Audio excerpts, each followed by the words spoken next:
Hello children, I hope you all are in good health and are also doing your studies well. This is the second video of the chapter Some Natural Phenomena.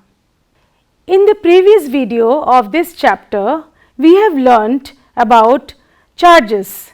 We have learnt how charges behave, what are the two types of charges which are present in nature, and we have also learnt that how the like charges repel and the unlike charges attract each other. Today, we are going to learn something more about these charges and we are going to explain the natural phenomena of lightning and thunder. So children, it is now possible for us to explain lightning and thunder based on these movement of electrical charges in the bodies. You have learnt in your previous class that during the development of a thunderstorm, the air currents move upwards while the water droplet move downward. These vigorous movements cause separation of charges. Well, though the process is not completely understood, it so happens that the positive charges collect near the upper edges of the clouds and the negative charges accumulate near the lower edges. There is an accumulation of positive charge near the ground also.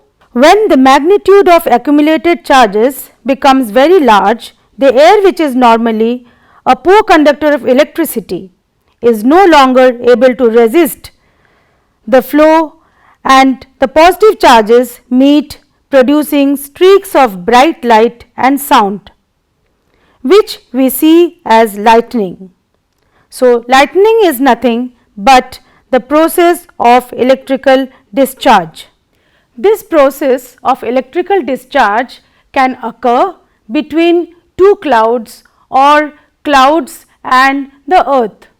Nowadays, we need not get frightened by lightning and thunder as our ancestors did.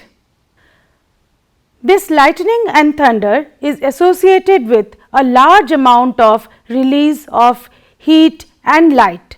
So, it destroys our property. This is still now not in control of the human beings, but we can always protect ourselves from this lightning and thunder and minimize the destruction caused by it. So, now children, we learn some safety measures which we should be taking when we face lightning or thunder. Lightning safety. During lightning and thunderstorms, no open place is safe. Hearing a thunder is an alert to go to a safer place. After hearing the last thunder, we should wait some time before coming out of the safe place. Finding a safe place, a house or a building. A house or a building is safe. If we are travelling by a car or by a bus, then we are safe with the windows and the doors of the vehicle shut. What should we do and we should not do during a thunderstorm?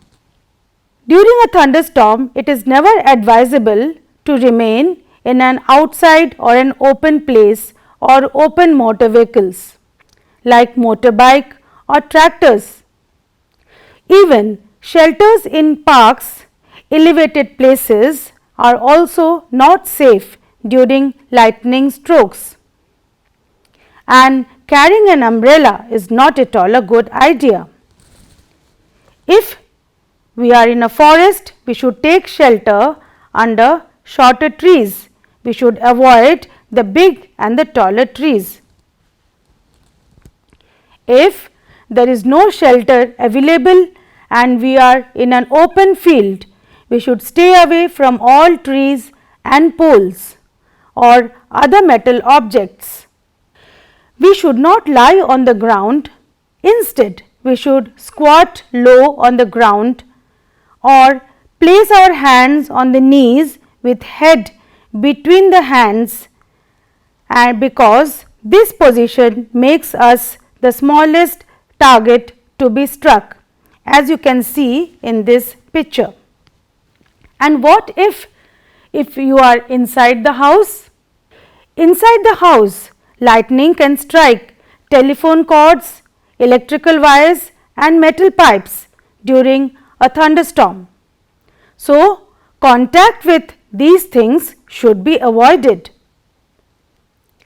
It is safer to use mobile phones or cordless phones. However, we should also avoid using these during thunderstorms.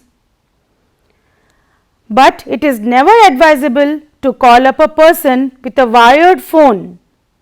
Bathing should be avoided in order to avoid contact with running water or electrical appliances like computers, TVs, etc. The electrical appliances in the house should be disconnected during a thunderstorm. But now children, how do we protect our household electrical appliances when there is a lightning or a thunderstorm? This lightning or a thunderstorm is associated with a large amount of heat and light energy. So, if it falls on our buildings, then there is a great destruction caused by this lightning. So, what is the way to protect our property from this lightning and thunder? Let us see. To protect our house and buildings from the destruction of lightning, we use something which is called as a lightning conductor. So, what is a lightning conductor? As we have seen in our previous class that the charges will flow down from the body to the earth if the body is connected to the earth, which we call as earthing.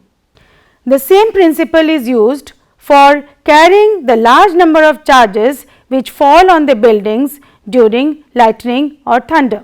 A lightning conductor is a device which is used to protect the high-rise building from the effect of lightning. Here there is a metallic rod which is taller than the building and it is installed in the walls of the building.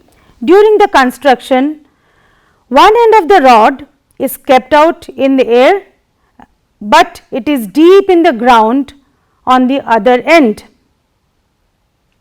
This provides an easy route for the transfer of electric charge to the ground.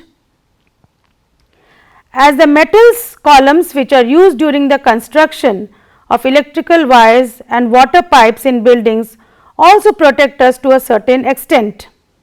So, now children, you have learnt that how we can protect ourselves and the properties from the destructive effects of lightning and thunder.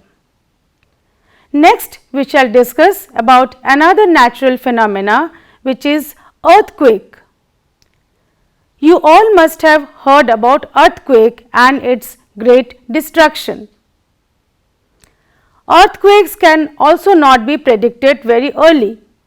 So, it becomes very important for us to learn about earthquake and also to learn how we can protect ourselves from earthquake and minimize the damages caused by this natural phenomena. So, children, let us learn something about earthquakes now. Fortunately, the phenomena like cyclone and thunderstorms can be predicted to a certain extent by the weather department. The weather department can inform us about a thunderstorm or a cyclone. So, if a thunderstorm occurs, then there is always a possibility of getting a cyclone accompanying it. So, we get time to take measures to protect ourselves from the damage caused by these. However, there is no natural phenomena which we are able to completely predict accurately, and earthquake is one such. What is an earthquake and what happens when it occurs? What can we do to minimize its effects? An earthquake is a sudden shaking or trembling of earth which lasts for a very short time. It is caused by a disturbance deep inside the earth's crust. Earthquakes occur on the time, but they are not even noticed, but major earthquakes are less frequent and they can cause immense damage to buildings, bridges, dams and people. There is a great loss of both life and property. Earthquakes can also cause floods, landslides and tsunamis. Children, you will be surprised to know that in ancient times, people did not know about the causes of earthquake. So, there are many interesting stories which explain this phenomena in ancient times. One such interesting story is that the earth is balanced on the horns of a bull, and when the bull shakes its head, the earth would shake or the earth would move. Similarly, there are many such interesting myths related to this phenomena of earthquakes. You can ask your grandparents or parents or refer to many books which tell us about the interesting stories related to earthquakes. But now we know that earthquakes are caused by the tremors which occur deep down inside the crust of the earth. These disturbances are mostly caused inside but on the uppermost layer of the earth called as the crust of the earth. The outermost layer of the earth is not in one piece, it is fragmented. Each fragment is called as a plate. These plates are in continuous motion. When they brush past one another or a plate causes to move another one due to collision, they cause disturbance in the earth's crust. It is this disturbance that shows up as an earthquake for the surface of earth. Although we are now sure what causes an earthquake, it is not yet possible to predict when and where the earthquake might occur. Tremors of earth can also be caused when volcano erupts or hits the earth, or an underground nuclear explosion is carried out. However, most earthquakes are caused by the movement of earth's plates. Earthquakes are caused by the movement of plates. The boundaries of the plates are weak zones where earthquakes are more likely to occur. The weak zones are also known as the seismic or the fault zones. In India, the areas most threatened are Kashmir, Western and Central Himalayas, the whole of the northeast, the run of Kutch, Rajasthan and the Indo-Gangetic plain. Some of the areas of South India also fall into this weak zone or the seismic zones. The power of earthquake is expressed in terms of magnitude on a scale which we call as the Richter scale.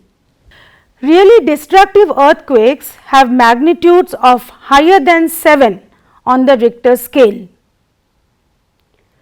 Both Bhuj and Kashmir had an earthquake of magnitude greater than 7.5 on this Richter scale. So, these earthquakes must have caused a lot of damage to these areas. The tremors caused during earthquake produce waves on the surface of earth. These are called as seismic waves. The waves are recorded by an instrument which we call as a seismograph. The instrument is simply a vibrating rod or a pendulum which starts vibrating when there are tremors.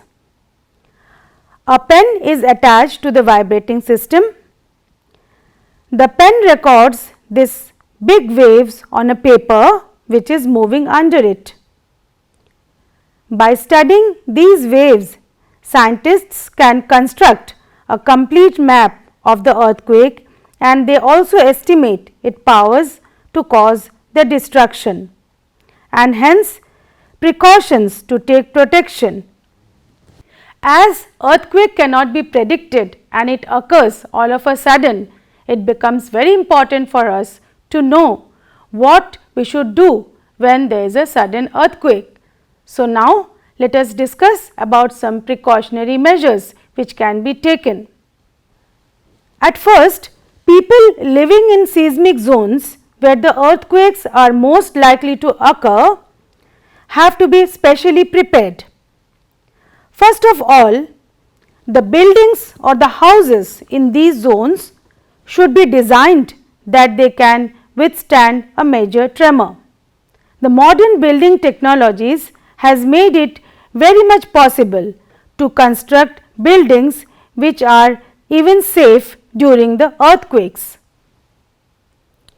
We can also explore how people living in these regions were in earlier days taking measures to minimize the destruction caused by earthquake.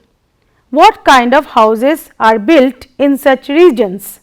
Children, you will find that there are special kind of houses which are made with wood or light materials so that the damage is minimized. Nowadays, the certain things which can be taken care of are to consult qualified architects and structural engineers.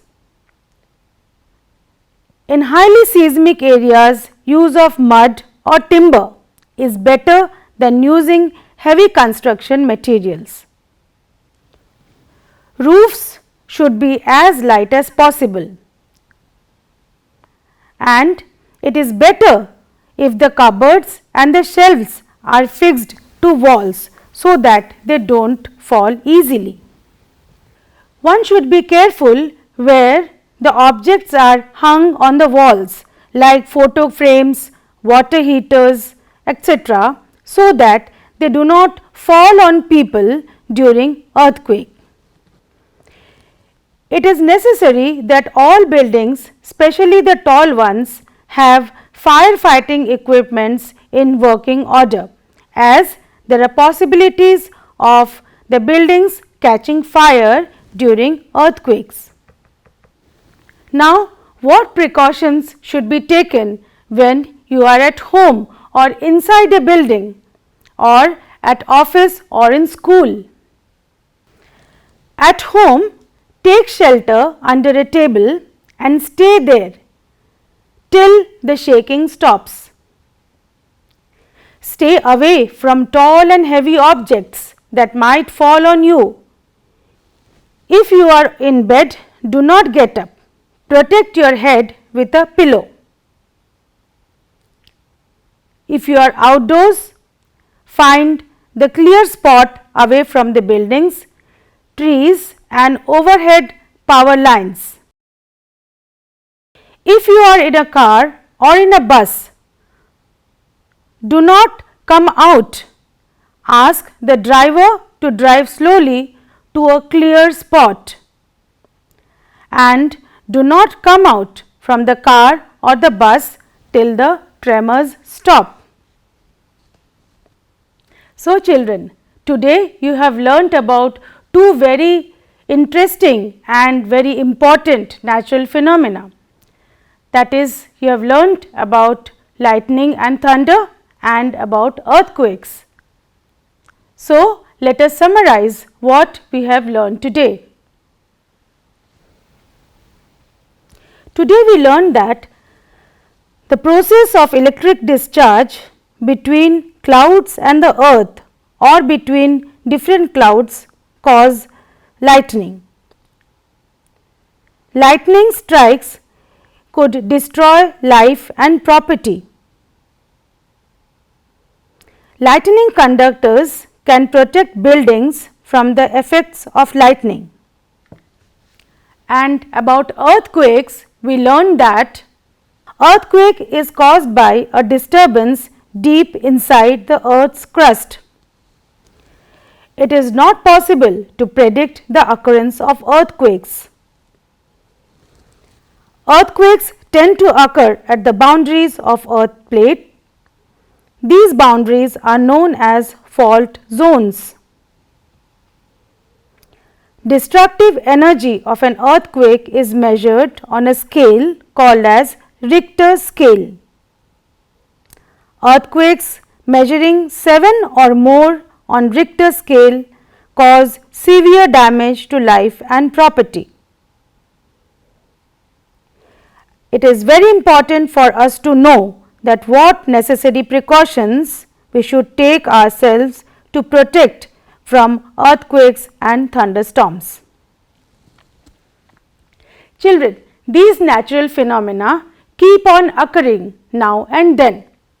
You can always find out about the massive destructions which are caused by these natural phenomena on various parts of the world. Where were earthquakes caused recently and where there was a great cyclonic storm or lightning and thunder which caused a large amount of damage to life and property can be found out from the newspapers or by referring to the books or magazines.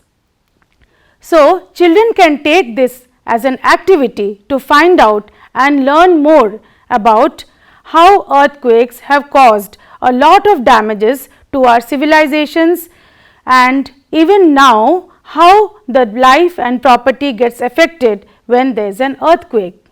You all should also discuss with your friends and family about the precautions which you should take when there is a thunderstorm or a cyclonic storm or an earthquake.